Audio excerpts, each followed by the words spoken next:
An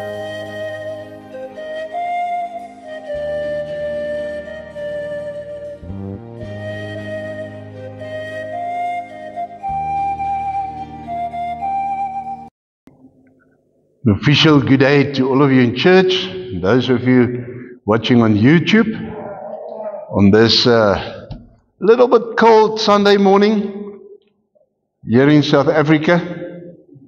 And but we're not afraid because God is with us, isn't it? Amen. So, people, we are living in the last days, in difficult times, but excited times. You know, we don't know what will happen next. We don't know exactly what will happen. But we've got the Word of God. And God prepared us. You know, if you read, the prophecies, if you read the book of Daniel and Revelation and all the other prophecies and so on, we know exactly what is going on around us as born-again believers. But the sad thing is that, people in the world, they sense that something is up in the spirit. Something is up for happening in the spirit.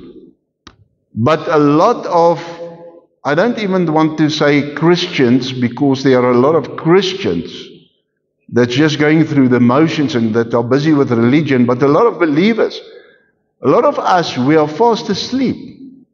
And it's time to wake up.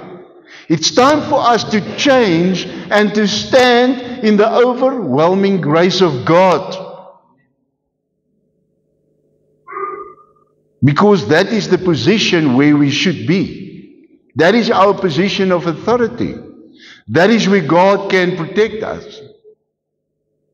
So today I want to talk to you about change. I know, if there was ever a time to change, it is now. For us to change in order to get into the overwhelming grace of God. So the title of this message today is The Time to Change.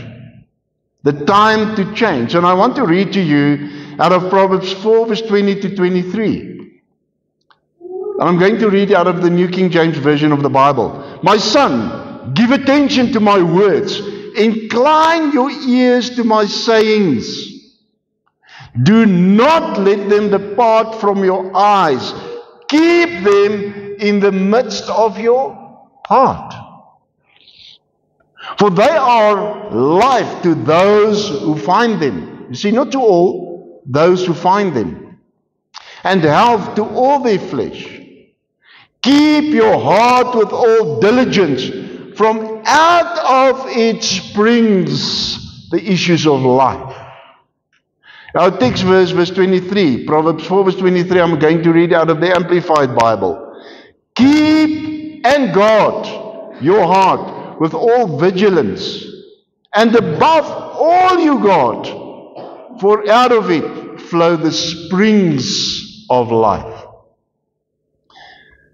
Now this is such an awesome piece in the Bible, what God said here. And it is very, very applicable and important in the days that we live in. It reminds me, who of you know the comic characters Charlie Brown and Linus? Charlie Brown once asked Linus, so what would you do if you felt that nobody liked you? Linus responds, well, Charlie Brown, I guess I would take a real hard look at myself, ask myself if I'm doing anything that turns people off, and how can I improve myself? In other words, how can I change? Do I need to change in some way? So that is my answer. So that is what he responded, what Linus said. And Charlie Brown says, I hate that answer. Why? Because we don't want to change. It's difficult to change. We don't want to surrender to God and change and to become what He wants us to be. It's difficult. You know, if we are in a habit or a way of living, it's hard to get out of that lifestyle. But if there's a time to change, it is now. So I want to talk to you out of, or from the perspective of the fruit of the Spirit. I want to explain something. So we need to take note that being a born-again believer and being filled with the Holy Spirit does not automatically transform a believer into an instant successful winner in life. And we know that, isn't it? A lot of born-again, Spirit-filled believers around us today are still living fruitless and defeated lives. A lot of us. This cannot be the fault of the Holy Spirit. Do you agree with me? The problem is not with the Holy Spirit, but with the human spirit. They have not learned how to release the supernatural power that is resident within them. You know, the power of God who raised Jesus from the dead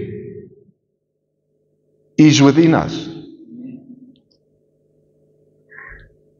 The fruit of the Spirit was placed in us by the Holy Spirit when we were born again. The moment that we were born again, that you accepted Jesus Christ, you know, God gave us, with the Holy Spirit, the fruit of the Spirit. Whose fruit is it?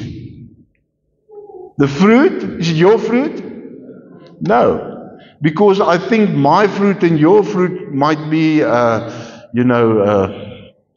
wrong fruit. Let's put it lightly, the wrong fruit. So it's the fruit of the Holy Spirit. Correct. So take note of that. It's the fruit of the Holy Spirit. And the fruit of the Holy Spirit can only be operative according to God and His Word. It can only operate in line with the Word of God, the truth of the Word of God. Am I right? You see, the problem is that a lot of times we want to do things our way. Then it is not the fruit of the Holy Spirit working through us, it's our fruit. And sometimes it's not very good fruit. You know. So, always remember it is the fruit of the Spirit, the Holy Spirit.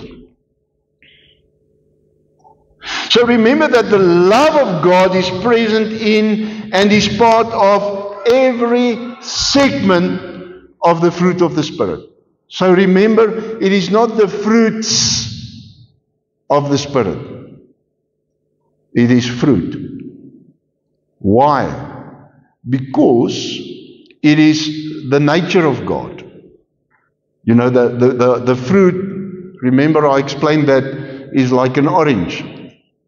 There's different segments, yes, but it is one fruit.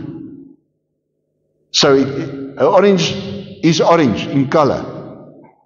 It smells like orange, it tastes like orange.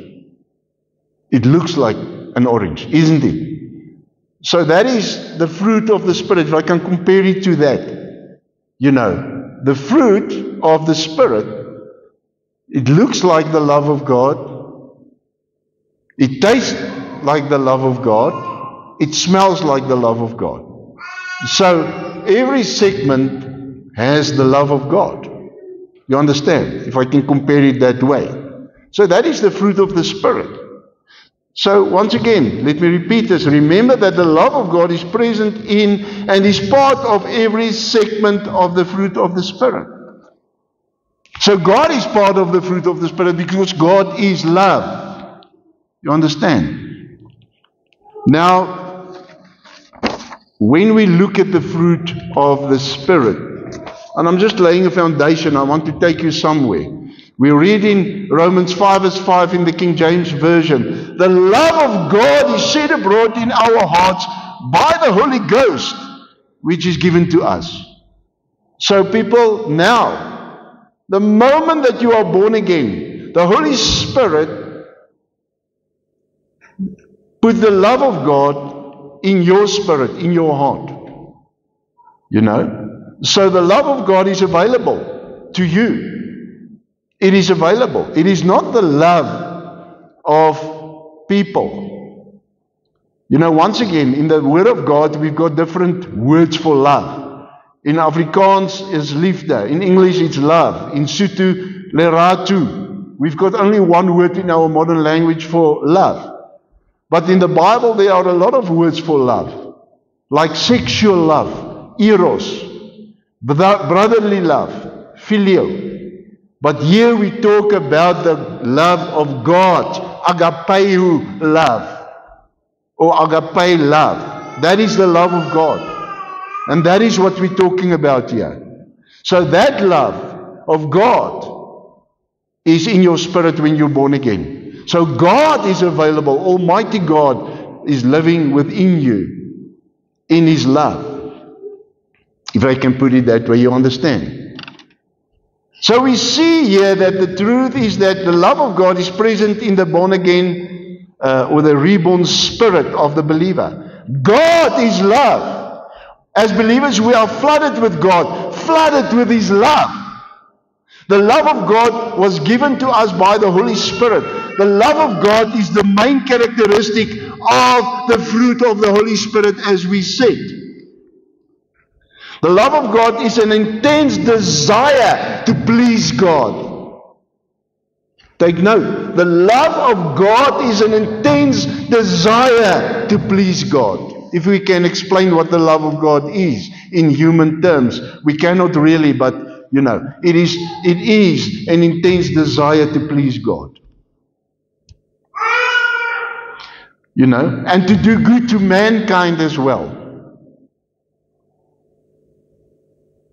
Love is the very existence and source of all true God-ordained relationships.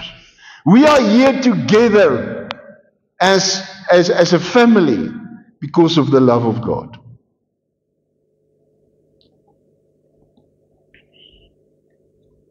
So it is the fulfilling of the law. And love gives energy to, empowers and motivate the faith of God in us itself. You understand? We read in Galatians 5 verse 6 in the New King James Version, for in Christ Jesus neither circumcision nor uncircumcision avails anything, but faith working through love. The faith of God working through the love of God that is within us. So when we are under the law, we need to fulfill the law, isn't it? I mean, you need to maintain the law when you're under the law. We need to perform and work in order to be good enough. You see, that is when we are still out of the grace of God. We are not positioned in the grace. So now we need to work, we need to perform, we need to uphold the law. But Jesus Christ fulfilled the law on our behalf. The love of God is within us. For God so loved the world that He gave His only begotten Son, Jesus Christ, so that whoever believes in Him can have eternal life. All right? So what did Jesus do? What is the punishment for sin? Death penalty. And God does not lie. His word is the truth. So now we see that we cannot uphold the law. We cannot obey the law 100% as human beings because we are not perfect. So now Jesus Christ, the Son of God, because of the love of God, He came and He said, listen, I will pay the price. I will die in their place. I will die because of their sin. So who is it that actually killed Jesus on the cross? The Roman soldiers? Yes, physically, but it is us. He died in our place. He paid the price, and that is the love of God manifested. Just think about it. That is the love of God manifested. So, Jesus Christ fulfilled the law on our behalf. The perfect, sinless Savior died in the place of us. The love of God is within us. So the law is an outward performance or work, and the love of God is an inner source that changed and renewed us from the inside out. So can you see why I'm talking about it's time to change? Only the love of God can really change us from the inside out.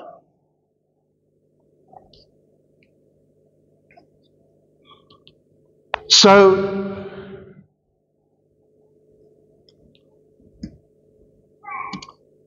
the grace of God is now working through the love of God. So it's grace. It's grace. It's not the law anymore. We are not under the law. We are in the grace of God because of what Jesus did. Now, that thing that says, the law that says, you must do this, and you may not do this, becomes to us very easy. Now, we say, and we live this, I want to do that because I love God. And I don't want to do that because I love God. I want to please God.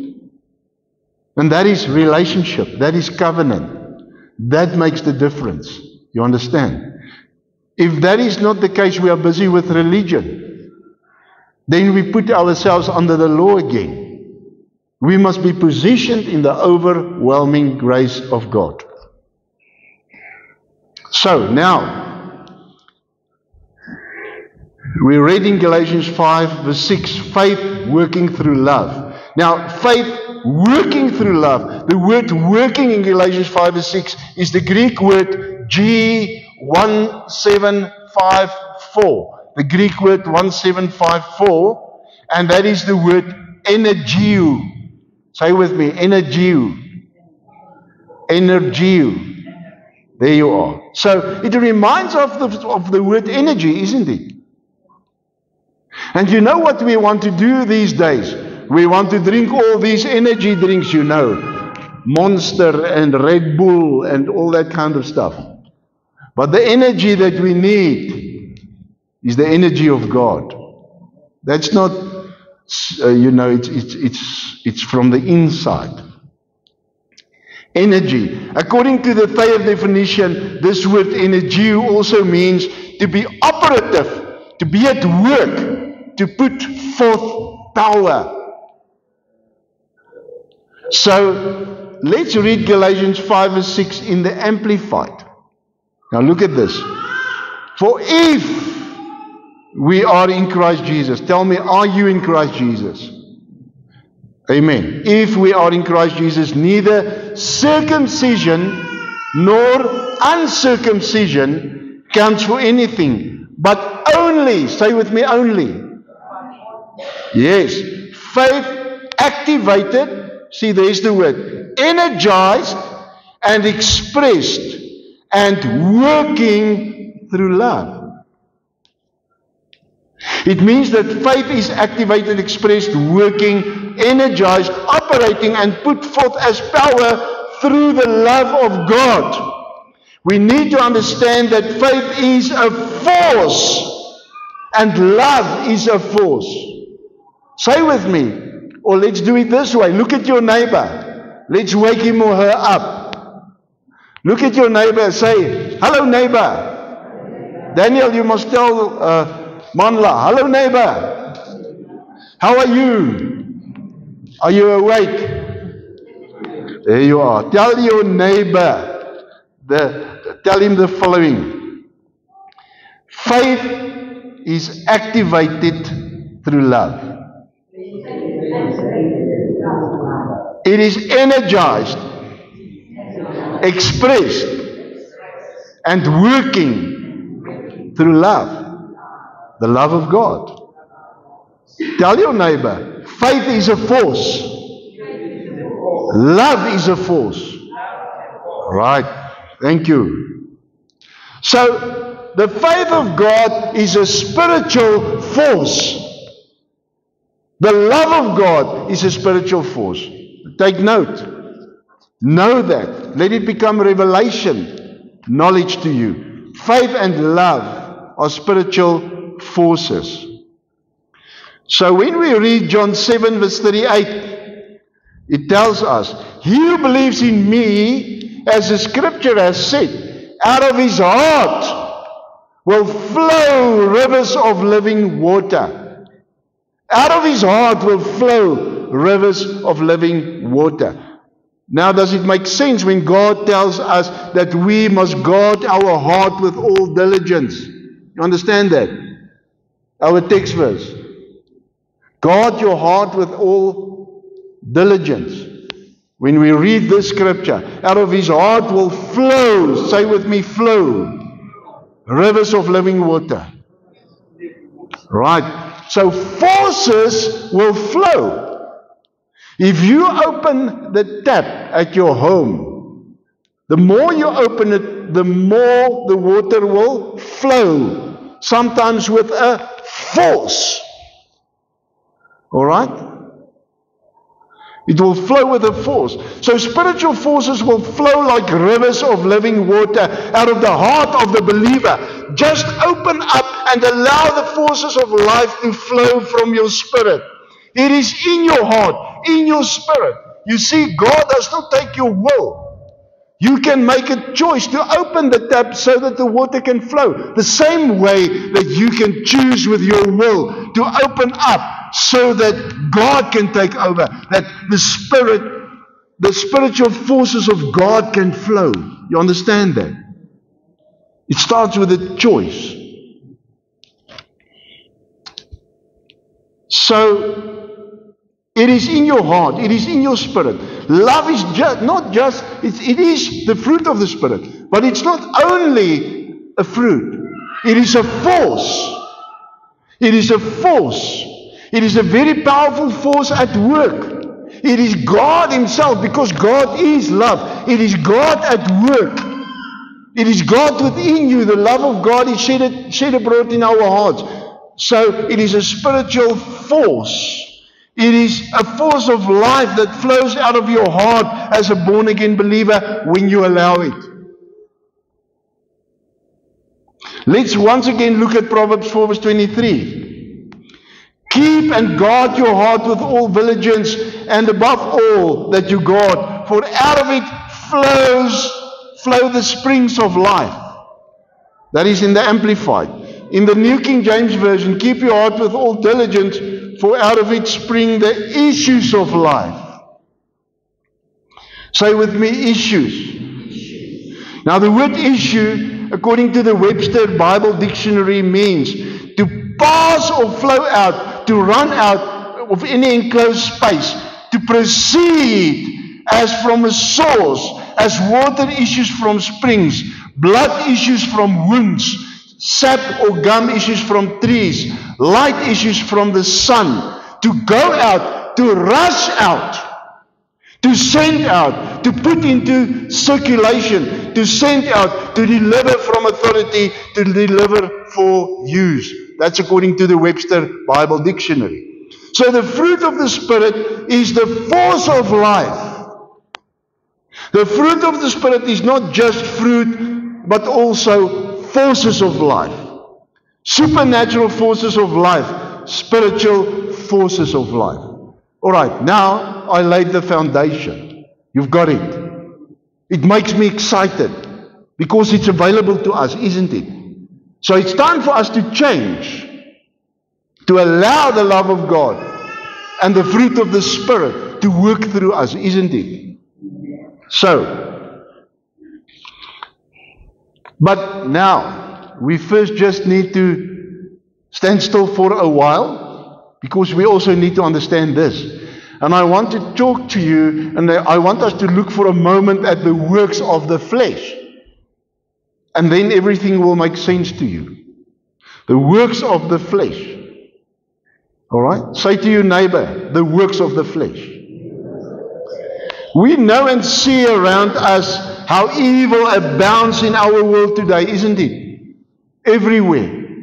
All over the world. It's getting more and more evil. More and more darker. More and more absurd, isn't it? We see in Ephesians 2 verse 2 that the devil is the prince of the power of the air, and that he works in the children of disobedience. The result of his evil efforts are greed, unbridled immorality, broken homes, broken relationships, broken marriages, murders, wars, and many other evils that are making our world more and more unlivable, isn't it? Do you experience that as well? The devil is the God with a small letter of this world, according to 2 Corinthians 4 verse 4. Who can tell me, when did he become the God or the ruler of this world?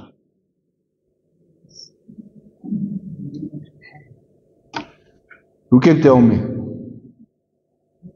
Who was the first man? Alright, so when did the devil become the ruler? When Adam gave his authority over to the devil when he sinned. You understand? That is why. The devil continually tempts humans into participating into his evil deeds, listed by the Apostle Paul in Galatians chapter 5 as the works of the flesh. You will find the works of the flesh in Galatians 5. We as believers must take note and be aware of these works and must know their manifestations well. For as Paul warns, listen to this. Don't let the works of the flesh be your lifestyle or control what's happening in your life. Because then the fruit of the Spirit will not and cannot work. So, as Paul warns, they which do such things shall not inherit the kingdom of God. Let me repeat this. They which do such things shall not inherit the kingdom of God. So, let's read Galatians 5, verse 19 to 21 in the New Living Translation. Are you ready for this? Listen to this, and you will see it all around you. So when you follow the desires of your sinful nature, that's the works of the flesh, the results are very clear. Sexual immorality. Do we see it today? Yes. Impurity, lustful pleasures, idolatry, sorcery, hostility, quarreling, jealousy, outbursts of anger, selfish ambition, dissension, division, envy, drunkenness, wild parties, and other sins like these. Let me tell you again, as I have before, that anyone living that sort of life will not inherit the kingdom of God. The works of the devil is the works of the flesh. Fear comes from the devil, people. Fear is a natural force. It is on soul level. Fear is the opposite of faith. So you see, when these things are happening in your life and control your life, you will live in fear and you will be out of faith. You understand? Fear is a natural force activated by the devil. Faith is a supernatural force activated by the Holy Spirit of God. And there's no gray areas. There's no in between. You are either in faith or you are in fear. We read in Psalm 118 verse 6 in the Amplified, the Lord is on my side. And then you make the decision, I will not fear. What can man do to me? In these times that we live, we must make a decision. We must decide that I will not fear. I'm standing in faith. Believer, allow God and His supernatural Spirit, His Holy Spirit, and the spiritual forces of God to operate in and through you, and not the devil and the works of the flesh. Stand in faith in the overwhelming grace of God. That is your position of authority, and not in fear. It starts with a choice. I want to talk to you about the forces of change in closing. The forces of change. People, the time of change is now. Before it is too late. The time of change is now.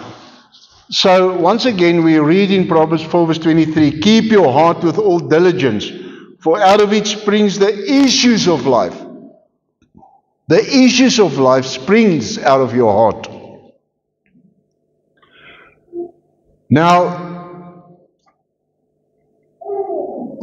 you will see, as you discussed in your groups as well, that this scripture in the New Living Translation says, guard your heart above all else, for it determines the course of your life. And you know what? It is not too late. We can still change the course of our lives.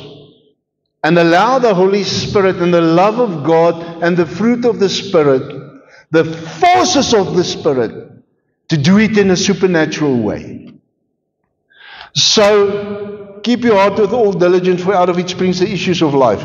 You know, we can use the word forces instead of fruit.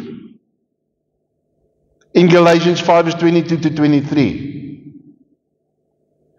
So, when you read Galatians 5 verse 22 to 23, then it reads like this. But instead of fruit, forces. But the force of the Spirit is love, joy, peace, long-suffering, kindness, goodness, faithfulness, gentleness, self-control. Against such, there is no law. Now, joy is another force that resides in your spirit, isn't it? It is also a fruit, joy. We read in Nehemiah 8 verse 10 that the joy of the Lord is my strength. Can you see this force of joy? It is your strength. And when you allow this force to flow out of you, you will be full of joy. And you will be strong in the supernatural power of God. That is just one example once again that I want to use. The joy of the Lord is our strength. You know? So every morning when you wake up, you have a choice to be happy or to be unhappy. To walk in the love and the joy of the Lord, you will have to reach down into your spirit and tap into the forces of life that is within you. It is there. Just tap into it. Just make a decision to allow it to spring forth, so that the issues of life can come out of your spirit, your heart, that these forces can flow. Love is a force, joy is a force, peace is a force, patience is a force, kindness is a force, goodness is a force, faith is a force, meekness is a force, and self-control is a force. You know, we live by faith. We read that in Galatians 3 verse 11. So does God. As born-again believers, we have God's nature in us. God is love. We've got God's nature in us. We are His children. God is God. And God is a God of patience. Then I must be a man or a woman of patience. I have the potential to love as God loves with His love. I have the potential to be a faith giant, for it is the God kind of faith. The faith of God that is within me. All the forces of God are within me. God Himself put them there by His Holy Spirit. God is living within me. Are you willing to make the choice to change? It is time to change. It is time to change.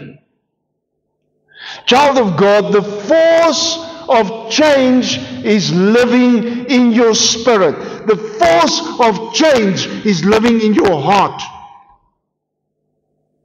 Allow these forces to change you from the inside out and to flow out of your spirit, to overflow your soul and to determine your actions. Faith without works is dead. You know. Let it flow out of your spirit, activated, energized, expressed, and working through the love of God, the overwhelming grace of God that we are standing in must be carried into this hopeless world. Will you do that this week?